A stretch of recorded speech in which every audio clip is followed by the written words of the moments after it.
اس میں آیا نمبر 151 ہے سورۃ الانعام کی نا. اس میں اللہ تعالیٰ نے رسول اللہ صلی اللہ علیہ وسلم کو حکم دیا کہ بتاؤ سب کو کہ اللہ تعالیٰ نے کیا چیزیں حرام کی ہیں ان کے اوپر. قل تعالوا اتلوا ما حرم ربکم علیکم.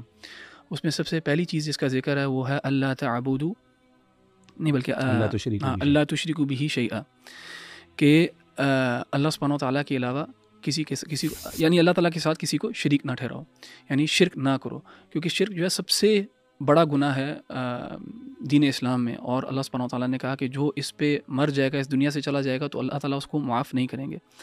لیکن اس کے بعد دیکھیں نمبر 2 کیا ہے، وبالوالدین احسانا، یعنی اللہ تعالیٰ نے کہا کہ لا تشرک باللہ، اللہ تعالیٰ کے ساتھ شرک نہ کرو، اور والدین کے ساتھ حسن سلوک کرو، والدین کے ساتھ اچھا سلوک کرو.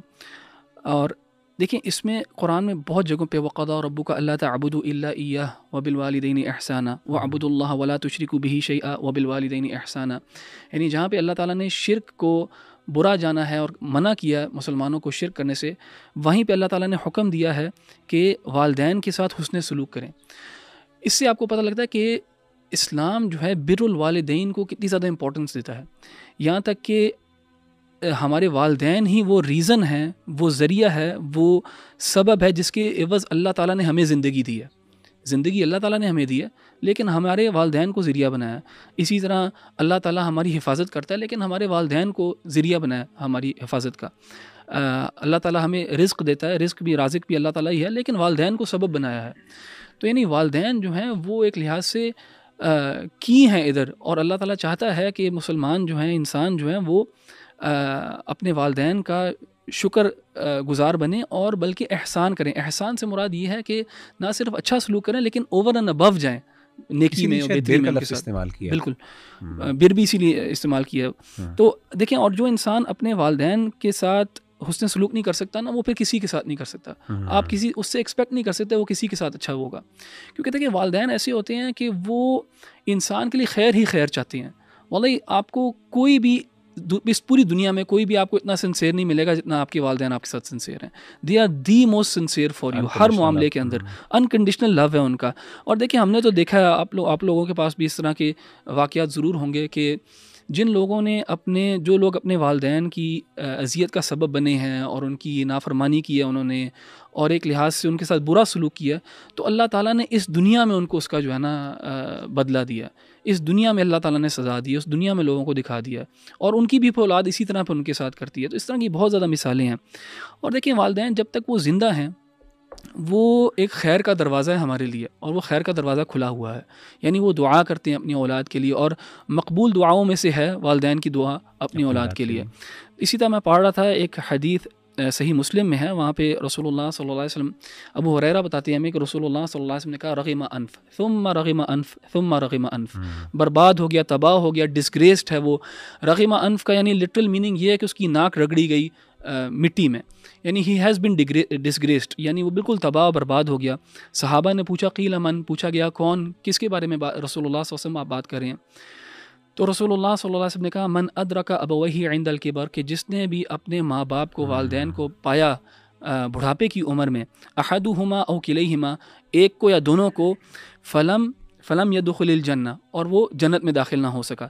یعنی he found his parents in old age and پھر ان والدین کی خدمت نہ کر سکا اور اللہ تعالیٰ کی جنت نہ کما سکا. یعنی یہ اتنا آسان عمل تھا اس کے لیے کہ والدین کی خدمت کرتا ہے اس عمر کے اندر اور اللہ تعالیٰ کی جنت پا سکتا.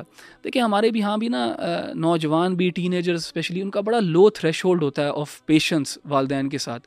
ایک دم چڑ کے بات کرتے ہیں، غصے سے جواب دیتے ہیں، بدتمیزی کرتے ہیں. ہمیں ہمیشہ اپنے آپ کو ریمائنڈ کرنا چاہیے کہ یہ کون ہے، والدین کون ہے، کیا سیکریفائس ہے ان کا ہمارے لیے.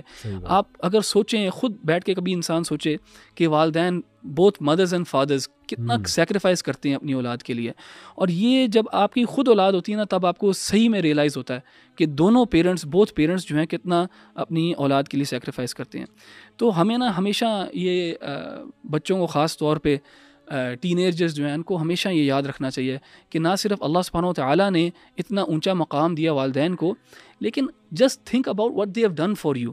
اور اسی طرح قرآن میں سورہ لقمان میں بھی آیا نا، حملتہ امہ وہنا علی وہن، یعنی اس کی ماں نے اس کو ڈیفیکلٹی اپون ڈیفیکلٹی پہ کیری کیا. یعنی جب عورت پریگننٹ ہوتی ہے کتنے زیادہ ایشوز اس کے ساتھ ایسوسیٹ ہوتے ہیں. اس کو مارننگ سکنس ہوتی ہے, وامٹنگ ہوتی ہے, مائگرینز ہوتی ہیں, پرابلمز ہی پرابلمز ہوتی ہیں. یعنی ابھی بچہ دنیا میں آیا نہیں ہوتا تو وہ ماں کو تکلیف پہنچانا شروع کر دیتا ہے. پھر جو پروسیس آف چائلڈ برتھ ہے وہ کتنا پینفل ہے, اس میں مٹرنل مورٹیلٹی اتنی زیادہ ہے, اور عورتیں جو ہیں وہ they die in this process. اتنا ڈیفیکلٹ پروسیس, اور یہ صرف اللہ تعالیٰ نے عورت کو اسٹرینتھ دی ہوئی کہ وہ یہ کام کر سکتی ہے کہ وہ زندگی کریٹ کر سکتی ہے ایک لحاظ سے اللہ تعالیٰ کے اذن سے.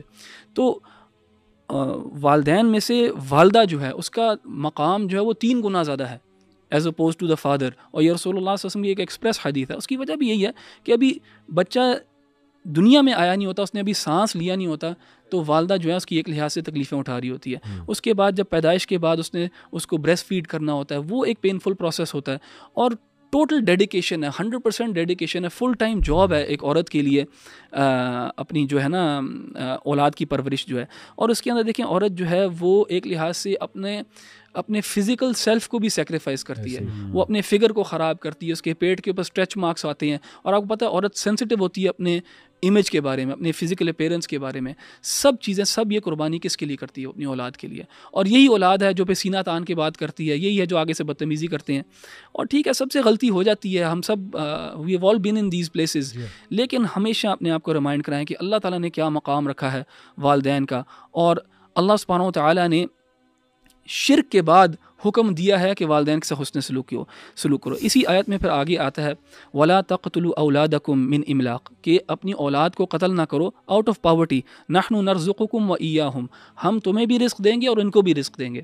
اب دیکھیں یہ اولاد کا قتل جو ہے یہ مشرکین مکہ وغیرہ تو کیا کرتے تھے, لیکن اگر آپ پیگن ٹریڈیشنز کو اسٹڈی کریں نا بائی ایٹ لارج, آپ ساؤتھ امریکن ٹریڈیشنز کو اسٹڈی کریں, افریقن ٹریڈیشنز کو اسٹڈی کریں, ایون انڈین ہندو ٹریڈیشن کو اسٹڈی کریں, آپ کو وہاں پہ انسٹنسز آف چائلڈ سیکریفائس بہت ملے گا, بچوں کو قتل کرنا بہت زیادہ انسٹنسز آپ کو ملیں گے.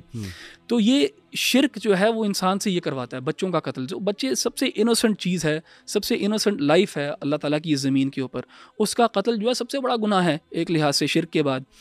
تو شرک جو ہے, شیطان جو ہے وہ انسانوں سے یہ کام کرواتا ہے. اب کہا جا سکتا ہے کہ احمد بھائی اب اس وقت تو اب ایسے تو نہیں ہوتا نا, اب تو چائلڈ سیکریفائسز نہیں ہوتے.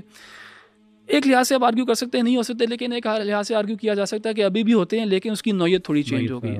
اور نوعیت کیا چینج ہو گئی ہے؟ ابارشن کی شکل کے اندر. اب میجورٹی جو ابارشنز ہیں خاص طور پہ ویسٹ کے اندر, وہ کسی میڈیکل ریزن کی وجہ سے نہیں ہے, یا وہ ماں کی زندگی بچانے کی وجہ سے نہیں ہے, ان کے اور ریزنز ہیں, اور وہ desire to not have children کی وجہ سے ہے. اینڈ میں اسٹیٹسٹک دیکھ رہا تھا 2020 کی, کہ 2020 میں 930,000 بچے جو ہیں وہ ابورٹ کیے گئے تھے. 930,000. اگر تھوڑی سی ہم میتھس کریں کہ یہ ہر مہینے کتنے بچے بنتے ہیں, تو یہ 77,500. آپ امیجن کریں 77,500 بچوں کا قتل ہو رہا ہے, اور اس کو ڈے پہ بھی ڈیوائڈ اس دور میں. اگر ڈے سے آپ ڈیوائڈ کر دیں, 30 سے ڈیوائڈ کریں, اگر 77,500 ڈیوائڈیڈ بائی 30 کریں تو اراؤنڈ 2,583 بچے جو ہیں ہر روز قتل کیے جا رہے ہیں. تو اللہ تعالیٰ نے اس چیز کو بھی حرام کیا ہے. وَلَا تَقْرَبُوا الْفَوَاحِشَ مَا ظَهَرَ مِنْهَا وَمَا بَطَنَ. پھر اللہ تعالیٰ نے کہا کہ فحش کاموں کے قریب بھی نہ جاؤ, جو اپیرنٹ ہیں اور جو ہڈن ہیں, اکیلے میں بھی اور ویسے اجتماعی طور پہ بھی, کسی لحاظ سے بھی جو ہے فحش کام کے قریب نہ جائے انسان. اور اگر انسان سے ہو بھی جاتی, غلطی ہو جاتی ہے, تو پھر توبہ کرے, استغفار کرے, اللہ تعالیٰ معاف کرنے والا ہے.